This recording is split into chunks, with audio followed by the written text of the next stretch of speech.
Buongiorno e ben ritrovati con l'informazione flash di New Sicilia. I principali titoli della mattina. La Guardia di Finanza di Messina ha eseguito un decreto di sequestro di beni per 30 milioni di euro nei confronti dell'ex avvocato Andrea Locastro e del legale Francesco Bagnato, ritenuti contigui alla criminalità organizzata. Tra i beni sequestrati anche un podere nobiliare nelle campagne toscane.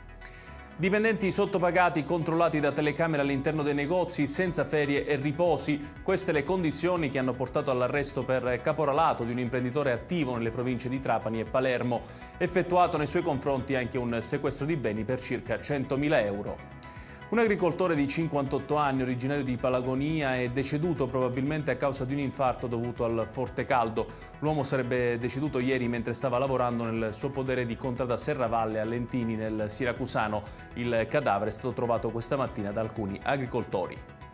E Sabrina Pulvirenti, la nuova commissaria straordinaria dell'ASP di Trapani. La nomina decisa dal presidente Schifani segue le dimissioni di Ferdinando Croce, rimasto coinvolto dallo scandalo per i ritardi nella consegna dei referti istologici. Pulvirenti, romana, ha un lungo curriculum nella sanità.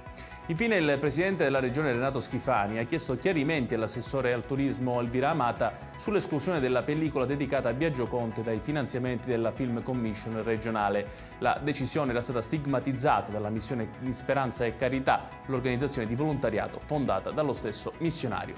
Ed è tutto per questa edizione. Tutti i dettagli su queste notizie li trovate come sempre sul nostro sito www.newsicilia.it. Grazie per averci seguito e buon proseguimento di giornata.